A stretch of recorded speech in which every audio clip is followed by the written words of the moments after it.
Awesome. It's nice to have you guys join me. I'm going to pass out a sheet here that I just got some notes on and stuff. I'm just going to share just for a few minutes my heart with how we've stayed kind of successful in ministry. Is everybody youth pastors or children's? Okay. And everybody, you guys all work full-time too? Isn't it awesome? That was a yes if you're recording this. So, I'm just going to start right at the top here. I titled this thing Double Duty. It's a time for me to share that, I work full-time, my wife works full-time. We've been doing youth ministry for about 6 years right now in our church. We've been involved in our church for over 20 years. Just a short story how we come about was God just said one day, He said, it's time to get involved instead of just sitting around doing nothing. And I said, okay, Lord, where do you want me? He says, I want you to get involved with the youth. So I told my wife, and I said, God's really calling me into the youth. And she goes, that's great for you, but that's not for me. And I go, okay. So a year passed. I worked with the youth pastor. I mean, all I did was drive kids around. I did whatever he needed me to do, and, still working full-time and stuff. And on the church board, the secretary of the church, or the treasurer of the church, and all of these other titles and stuff. But getting involved with the kids, and then a year later, we're going through a transition with our pastor, and then the youth pastor resigns, is moving to Texas. And so I just stepped in as I was working with him and stuff, and took over from where he left off. And one of the biggest things was, I tried coming into a ministry trying to do what he was doing. And, it's part of the when we get to it, but it was something that I tried to, follow in his footsteps when I should have been making it my own. When God places you in a ministry, you make it your ministry, and you make it your own and stuff, and you've got to understand that. But I want to start out right at the top, and these may not all fall in order for each and every one of us, the way I've put them. But your first thing in ministry is you have to have a heart for, for instance, children and students and stuff, those that are not seeking the Lord and stuff. So my heart is, a successful ministry. When we took over, we had, 20, 40 kids, up and down. And we went down because I was trying to mimic what Chris was doing, the old youth pastor, and trying to make it what he was. And I needed to make it my own. We pretty much lost almost all the kids. We had to start over from scratch, basically. Fortunately, I had 2 girls in ministry of my own, so I had 2 kids left. They didn't have a choice. So, but I did. I made it. We began to make it our own ministry, and our own ministry was, it wasn't a matter of having 100 students, like I said, in the ministry or in the group. It was just one at a time. You reach one kid that really needs Christ, and you focus on that kid, and that kid, when his life begins to change, or her life, they start bringing their friends, and it just begins, working that way. And that's what you've got to start out with, is making sure, what's your priority. Numbers are great. Numbers are awesome to have. And how hard is it to minister to 1 or 2 kids? I don't know the sizes of youth groups or ministries and stuff. I look at one thing that, I always tell people when they ask, well, how big of a youth group do you have? I'll throw out a number. If all the kids were there at one time, I would have probably 120, 130 kids. But do they all show up at the same time? No. So you got to focus on the kids that are there. So number 2 on this is making it personal with the students or your kids. You know what? Getting to know them, getting involved in their lives.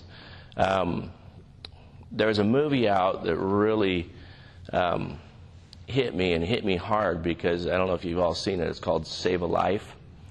There's a scene in there where the young man walks into the youth group, youth pastor goes to introduce himself and gets sidetracked by somebody else and doesn't give him the time that he needed to take for the student, and what's the end result of the student? Suicide and stuff. And that's tough. That's hard. And when I saw that, and how easily we get distracted and how easily we'd lose our focus with some of the kids that we need to be sharing with and stuff or getting to know, we got to be really careful with that. So, thank you. But that's the biggest thing, is making a personal connection with students. Be involved in their lives. There's one thing that I always say is, I tell all my students that, hey, I'm not your best friend. I don't want to be your best friend. But you know what? I'm going to be here for you when you need me. But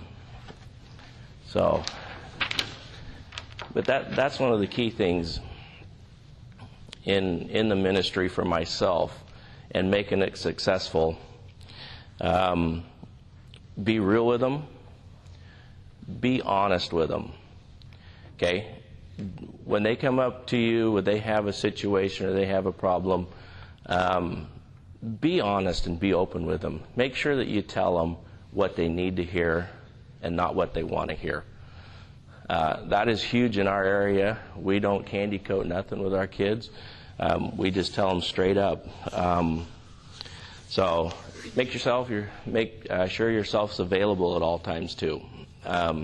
In my ministry, I tell my students, my phone is on 24 hours a day. I don't care, day or night, does not matter. If you're in a situation, if you're having problems, if you're fighting with mom and dad, if there's, something going on, hey, call me. If you got yourself in a predicament, you can't call mom and dad, you call me. Some people, it's like, wait, sleep time is my time. Well, not in the ministry. When you're out to minister, you're ministering 24 hours a day. You're not just, on a Sunday or a Wednesday or whatever. So a couple things with our group. What we do is we have, on Monday nights, we have our small groups, which we keep at our house. We make it very personal, and that's one way that we get very personal with the kids, getting to know them. There's myself and my wife and another couple that lead the senior high group, and then there's another couple that lead the junior high group. And we allow the kids to come into our home and make it theirs, and make sure that they know, that they need to be comfortable. They can come in and be relaxed. It's their place too, and that's been huge for us in success. Knowing that they have a comfort zone that they can come to, and it's been awesome because they'll open up more so than they will like on a Sunday or a Wednesday night. I don't know what services you guys have schedule-wise and stuff, but that's us. We're there for the kids and stuff. So Wednesday night, our ministry is basically just a regular church service night. They have the adult service too, but we also make sure, this is me. I don't play games. I don't do any games or hardly any activities with students except for scheduled events. On a Wednesday night, a lot of people like icebreakers and things like that. I don't do them. I go straight into the worship time. I go straight into the Word of what they need to hear, and then we finish out with worship. That works for us. It may not work for everybody else. I met with another youth pastor this last week that he is in a situation where his group is very, very young. Probably 60 to 70% junior high right now. And understanding that he is completely revamping his ministry, where that's where no games used to be, but now he has to have the icebreakers, because when you got junior high kids, you got to keep attention somehow. So that's him. He does do the icebreakers now. I haven't got to that point yet, but I can see it coming sometimes. There's a lot of young kids. So being available, that's one of the biggest things that you know that they have. If you have your number, they can call you, Facebook, text messages, whatever. There's so many different things nowadays. Be there for them. Know who your students are. Know what they're involved in. Know what's going on in their lives. It's hard if you've got 50 or 60 kids, you try to get to know every one of them. You take time to do it. You do. That's just my heart with that. I like to be involved. I mean, we work full-time. Our schedule is Monday small group, Tuesday we're off to the games anywhere, whatever sports they're in. Wednesday we are at church in the evening. Thursdays we're back to games. Fridays we're back to games. Saturdays is our downtime, and then Sundays. And our students, that's one thing I hugely encourage them, is to be involved in the morning services and the church services. Be involved in the regular services around the adults too and stuff.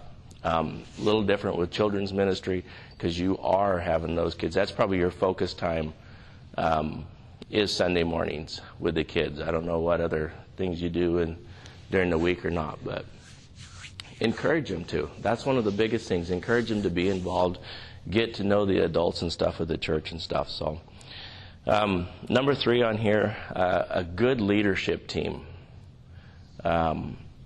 Build yourselves a leadership team. Like you're just saying, you guys are youth pastors at Mount Hood, and are you like an intern then, or just there to help? She's on our staff. Are you? Awesome. She's full-time. Full-time? Good. It's myself and my wife. We have one other couple that we actually have on our leadership team. And then we have 2 young men that have come out of our ministry that are interns for us. Because when you work full-time, you can't get everything done. Take advantage of some of these kids that have downtime, that are, maybe college-age kids or something, other couples that are willing to come alongside of you and help you out. The biggest thing is make sure that you do partner with people that have the same heart that you do. And your heart should be is wanting to see students' lives change, being able to minister to them and stuff. So, build a support team around you. The one couple we have, she does our worship. But you know what? I could probably turn the ministry over to her and it wouldn't change because they're on the exact same page as where we're at. And that's big. Don't get into other couples or other people helping you out that want to try to do something on their own or try to, take over or something. Understand that they're, whoever the youth pastor is or the children's pastor is, they're the leader of it. They should have the say, the authority of it, and have those people come under you. It's awesome to have them alongside of you and help and everything, but still, you still have to have an authority figure in it too. So, I put in here, it says, don't use people, this is another note I wrote, don't use people just because they want to be involved in something. Okay? Don't put someone in there just in a position so they're saying they're doing something. Put someone in there that wants to do something truthfully and real with the kids and stuff. So, one of the greatest things that, because working with the other couple is they have a little bit more time than us. Not as much anymore because they're both working full-time now. But you know what? They're available sometimes to take students to events and to things that we're not able to, and things like that. So it's awesome to have people that you can count on. That's one of the biggest things that I see is who you build yourself around, and have your support and help from that. So time management is another one. Is huge. How do you use your time? I'm going to ask just really quick, and I know I'm recording, but how many of you guys do at least more than 2 services a week in ministry? 2 or more. Okay. She counted Monday night as a service. Like if you have just specifics, like we do Monday night small groups, and then we also do the Wednesday night service, which are directed, solely to the youth. Other than having like Sunday services, Do you have like 2 services a week for your kids, or just 1, or so? You have 3? Okay. What about you guys? 2? What's your guys' schedules like? Let me ask you that. Because, I mean, this is what we're talking about is, making this work. I'm going to ask really quick, do you guys, I mean, for the youth directed, do you guys get your youth involved in church activities? I mean, like with ours personally, over Halloween, we do a huge harvest party there at the church, bringing in all the kids out of the streets and stuff. And, and it is run by our college age and youth kids, a lot of it is. I mean, we have our children's pastor who directs it, but, I mean, she counts on the kids. And that's, I mean, getting them involved, making them feel like that's their church and that's a part of them and stuff. So, how about you guys? You said 3? Never lived in it. How many of you in here, let me just ask, have you been able to get involved anyway in the schools that your students go to? It's tough. It's very hard. The only way that I've been able to is through, we have a group of our students have started FCA, the Fellowship of Christian Athletes. And just there again, there's another night or another day that, you try to put forth for them, because they're actually taking it into the schools. And we had a Fields of Faith night a while back where they opened the school up where you can actually have a church service. It has to be the kids led. No adults can do anything really with it. But man, we had almost 150 kids, out of little old Sandy there that night, and it was just awesome. But it was awesome to see the kids taking charge of it. So that's another thing is take advantage of, if you do work full time, take advantage of your students. Those that are driven to do something, and give them tasks, give them jobs. It's time management for you, things that you can't do that they can. Places they can go that you can't. Myself, the only place I can get involved really is a lot of the sports, is because it's actually a curricular or an extracurricular deal. I've had the opportunity to, during football season, go down and lead the team in prayer, before the games and stuff. I meet the team as they're coming off the field when they're done after the game, like last night, first playoff game that they've won in I don't know how many years. So, who's the first person right there when they're coming off the field? I am. That's me being involved in it, and that's me showing, because we have quite a few of the kids that, from our youth, play football and sports and stuff and things. And but that's part of your time. I'd have been here yesterday, but they call, and I'm going to be there for them and stuff. So going back to, you mentioned that, not being married, but also those that are married. How many of you have children? Okay, some of you do, some of you don't. Okay, we have 20 and 22-year-old daughters. So ours are pretty much have made it through. My youngest still helps lead worship in the youth group and stuff. So our focus, is still our family. And your family does have to come first over your ministry. God is very important, and He should be first, but your family should be second, and then your students. Take care of your families. Make sure that your kids, if you got small kids and stuff, you're juggling a little bit different than other people are, and stuff. So time management, it's tough. It's hard. Priorities, how do you place them and stuff, and what do you do, So we're fortunate enough now that we're at an age now that, we can focus more to the students, where we're not, trying to, change diapers and feed kids and chase them to school and this and that and stuff. They're kind of taking care of themselves now. They both, one has just moved out, one still lives at home, but getting them through college and stuff, that was, a whole nother era of life too. But it is. Make sure your family is taken care of, though. be very careful. There is times when ministry and duty calls, when you get called out on something, or you're on the phone with a kid or something like that. But don't, like I said, they don't become your best friends. The students shouldn't be your best friends. It's awesome to have great relationships with them, but your family's first, and that is so important to make sure. And I pray that your family is a part of your ministry too. It takes the whole family. And yes, some of the families do have to sacrifice a little bit of time when you're working full time and you're called to the ministry and stuff. But you got to be careful. And I found that out the hard way, because when I first started youth ministry, and I didn't do that. I put my focus into the ministry, working full-time in the ministry. And I almost put my family behind that.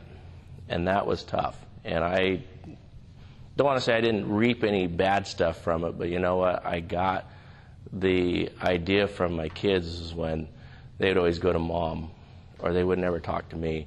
And then I'd hear through somebody else, hey, this is what I wish we were doing.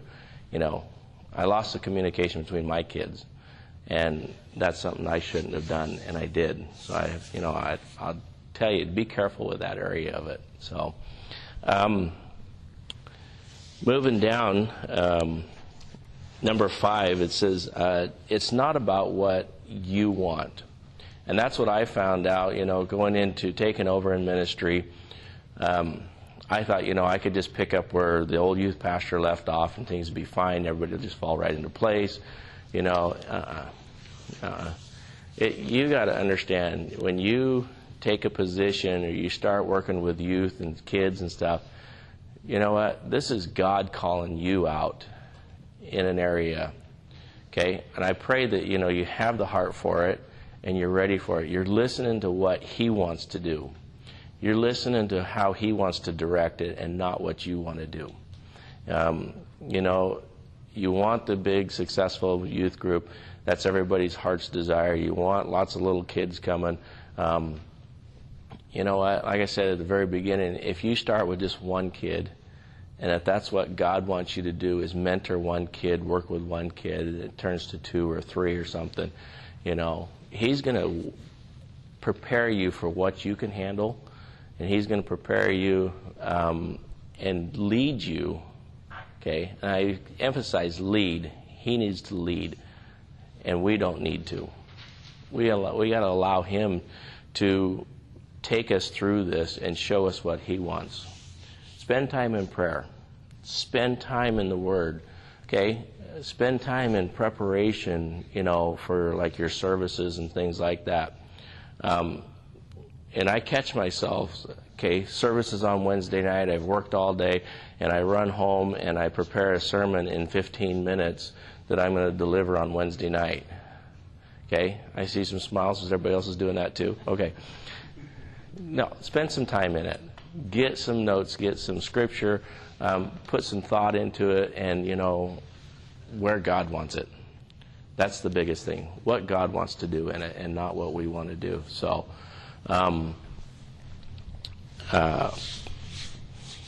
guidance. Like I said earlier, the other part there is, preach truth to them.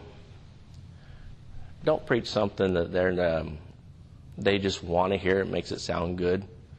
But be real with them. Okay? I mean, the stuff that we deal with today with these students and the society and things and the accessible stuff that they have in their lives that they don't need, be honest with them. Be straight up with them. And you know what? Sometimes you've got to hurt them a little bit. Not in a bad way, but you know what? You got to get in their face and say, hey, this is wrong. Can't be doing this. You've got to be careful. Watch out what you're doing. Be truthful with them. Okay?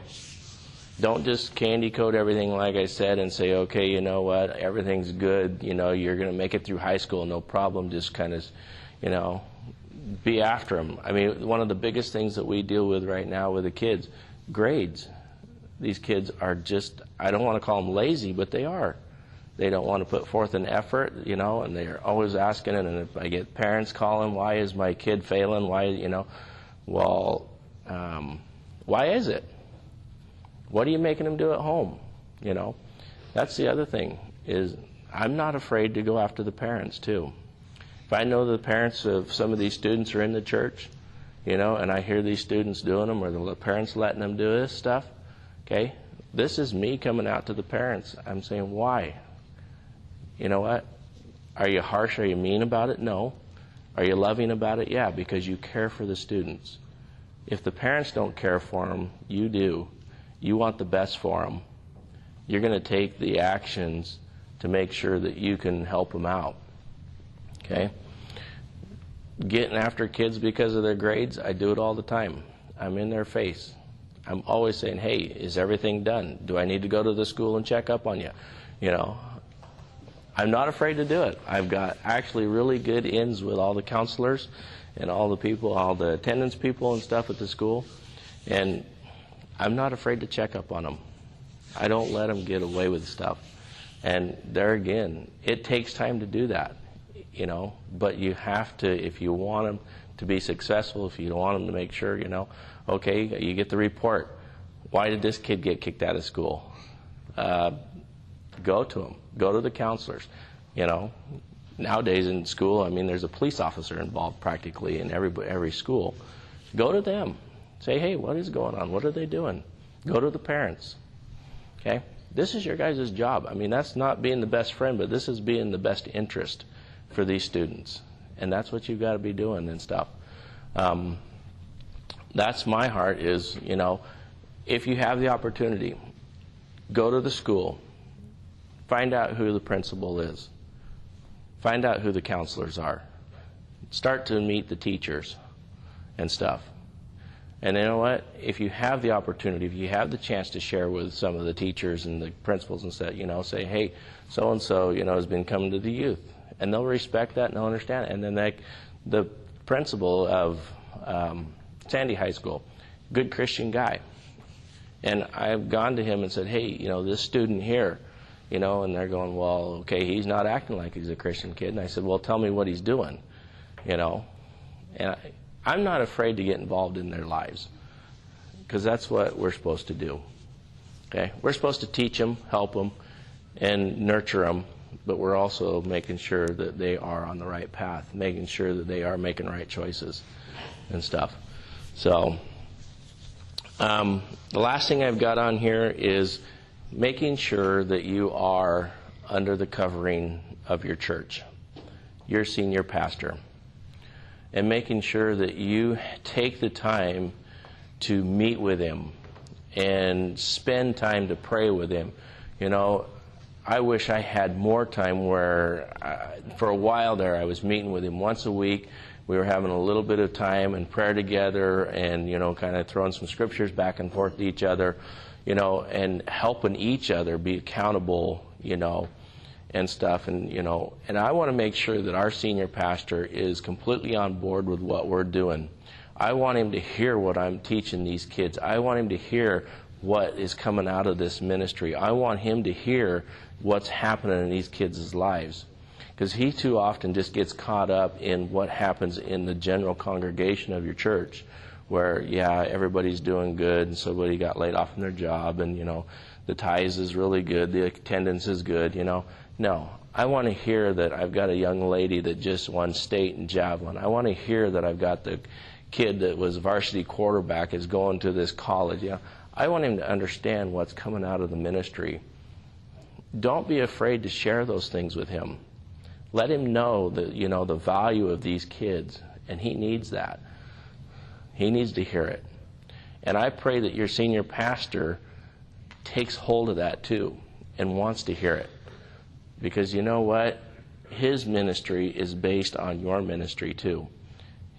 The success of his ministry works off of the success of yours. How well you're doing with them. What are the fruits you're seeing from these kids? And then children's ministry. When the kids come up to him and can start quoting verses and things like that, you know what? That's fruit from your ministry. And that's what they need to hear. And that's what they need to see. But be on the same page with him. Make sure he knows what you're doing. And, we do, coming up in January, another youth pastor in Gresham there, you guys know Joe, Franke. We do a winter camp together, just him and I over in Antelope. But what we do is we made sure before we did anything we had the covering of our senior pastors to do this, and making sure that we've got his blessing that we're okay in doing this and stuff. And I would never go out, I'd never go do anything if he said no. I would never go against his authority, and you can't. So, not just because your job's on the line. I mean, how many in here actually are in a paid staff? Okay. How many of you are a volunteer? Okay. All right. So the volunteer, all right, your job's not really on the line. Paid staff it is? No. It's your position. It's your position of where you're at in your ministry is what it is. And, making the most of it. So, that's about what I have. I just want to open it up. If you guys have any questions or any comments or any thoughts, I want to hear from you too. And maybe some of the stuff you guys are dealing with that, maybe we can help with or give an insight or something maybe we've been through. So it's open for you guys. It is. And I do encourage our students to be a part of the main church body, because they are, and we do something with our students, and we're just kind of kicking it off. Our students have a major heart for worship, and they love worship. And on a Sunday morning, they will literally come out of the pews and they'll line the front of the church, and just during worship time and stuff. And so my heart is to challenge the students to maybe go and get one of the adults out of their chairs that too often get in a comfort zone and say, hey, come up here with me, for the Sunday morning. I don't know how it'll fly. We've done it once. After we had a men's retreat, the students went and got a bunch of the men, and it was amazing. Other ways, I make the students, because after a greeting time, real quick, we have a song, a greeting time. I make the students get out of their seats, and they have to go find an adult they have to introduce themselves to, and it's like, you need to learn who your elders are. You need to learn who you can look up to. And then through that, so far, we've had 2 or 3 couples come and say, hey, we don't know any of the kids. We have got to start getting to know these kids. And we want to start being involved. Just tell us what you want us to do. And there again, that's surrounding people around you that will help you and take some of the load that, sometimes you can't do. So that's one thing we just got started up as a college age group, and it has just exploded. Because we've never had anything. Like you said, for those kids that graduate, 2 years ago, or 2 years ago, we graduated 32 kids out of the youth group on 1 year. And it was like, okay, Lord, that's our group. What are we going to do? And by the end of the summer, we had about 40 brand new kids. And this is growing over the summer. This is not when the kids are in school, but this is over the summertime.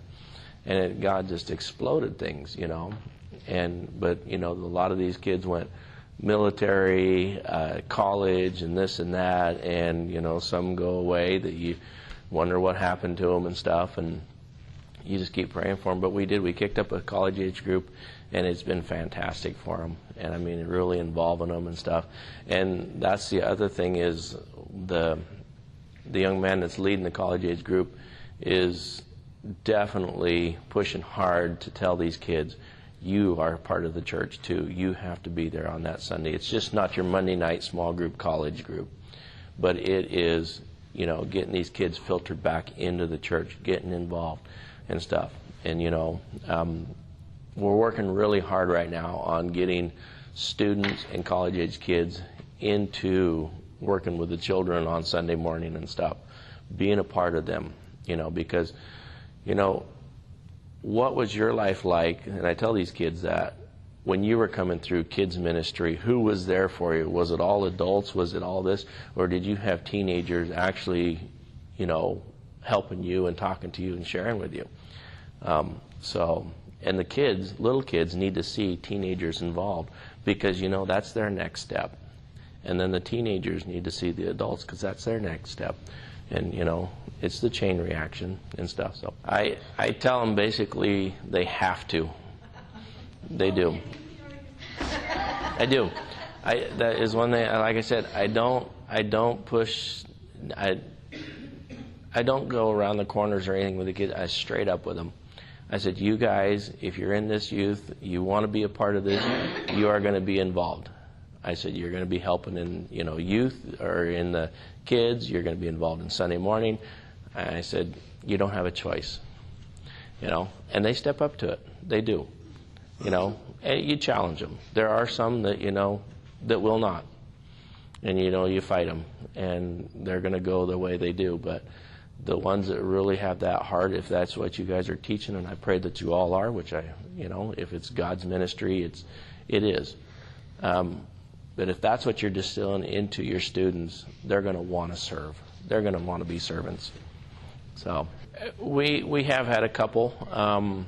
The thing is, though, the communication between the youth pastor, the children's pastor, has got to be huge. And, you got to go to, okay, how did so-and-so do this week? And that's the other area, hey, if you're not stepping up and you're not helping out, you're going to be back in service until you're ready to. And you don't just give them the, it sounds tough, it sounds mean sometimes, but you know what? That's the way these kids want to be nowadays. They want to be tough, and they want to have, so, I don't know. I stay in communication with our children's pastor, and let me tell you, she's one of them that she'll set them straight before I will anyway. So, which is good. But it's got to be it's got to be a firm ministry too, with yourself and your children's pastor. Don't let them just try to push you around or so. And if they're not stepping up, if they're out to go and mess around, we just dealt with a couple of the gals that decided that the center aisle was the traffic area for Sunday, and they were in and out 6 times. And then if Rhonda has to get up and correct them, they know they're done. So she's my authority. I don't want to be the bad guy, but sometimes I am, but I tell you, she is my backbone. I will tell you that. And it is awesome. And she set them straight. And next Sunday they were on the front row and didn't move, but I think to worship them back. So you do it in a loving manner because you care about them and you want the best for them. So anybody else? I don't know, did I meet my quota for time? So I just want to close it in prayer, but I just want to encourage you guys.